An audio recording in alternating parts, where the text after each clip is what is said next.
બારડોલીના ten ગ્રામ પંચાયતના 22 ગાળામાં paver block કામ મામલે રહેવાસીઓમાં રોષ જોવા મળી રહ્યો છે। 4 લાખ રૂપિયાની ગ્રાન્ટ મંજૂર થયા બાદ પણ અનેક ઘરો આગળ પેવર બ્લોકનું કામ અધૂરું હોવાનું આક્ષેપ છે। રહેવાસીઓએ કામમાં ભેદભાવ અને ગ્રાન્ટના ઉપયોગ અંગે તપાસની માંગ કરી છે। માહિતી મુજબ તાલુકા પંચાયતની સ્વભંડોળ ગ્રાન્ટમાંથી રૂપિયા 4 લાખ આ કામ માટે મંજૂર થયા હોવાનો દાવો કરવામાં આવે છે।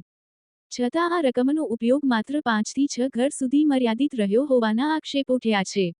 ખાસ કરીને જંગલ ખાતાની સામે રહેતા ગરીબ આદિવાસી પરિવારોના ઘરો આગળ પાણી ભરાવાની સમસ્યા હોવા છતાં ત્યાં પેવર બ્લોક ન નાખાતા રહેવાસીઓમાં અસંતોષ છે। 2.2 ગાળાના રહેવાસીઓએ સરપંચ, તલાટી અને તાલુકા વિકાસ અધિકારી સમક્ષ લેખિત રજૂઆત કરી કામનું નિરીક્ષણ, ગ્રાન્ટ ખર્ચની તપાસ અને બાકી રહેલું કામ તાત્કાલિક પૂર્ણ કરવાની માંગ કરી છે।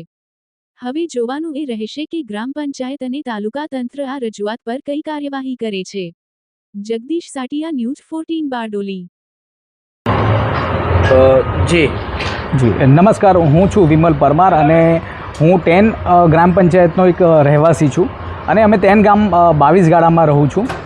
અને આજે તાલુકા પંચાયત પર જ્યારે વિકાસ અધિકારી સાહેબને અમે એક અરજી આપવા માટે આવ્યા છે અને અરજીનો જે ખાસ વિષય હતો એ છે ટેન રહેણાંક વિસ્તાર 22 ગાળા જે છે એ 22 ગાળામાં જે બ્લોકનું કામ અત્યારે થયું છે થોડાક દિવસો પહેલાં, અને એ જે બ્લોકનું કામ થયું છે એ ફક્ત 4 થી 5 ઘરોને જ કરવામાં આવ્યું છે અને એ જે ગ્રાન્ટ પાસ કરવામાં આવી હતી એ તાલુકાના સ્વભંડોળમાંથી જે અમારા ગામના જે તાલુકાના સભ્ય છે દિનેશભાઈ ગોવિંદભાઈ પરમાર, એમના જે ગ્રાન્ટમાંથી 4 લાખની પાસ કરવામાં આવી હતી, ફક્ત 4 થી 5 ઘરોનું જ કામ કરવામાં આવ્યું છે અને બાકીનું કામ બંધ થઈ ગયું છે।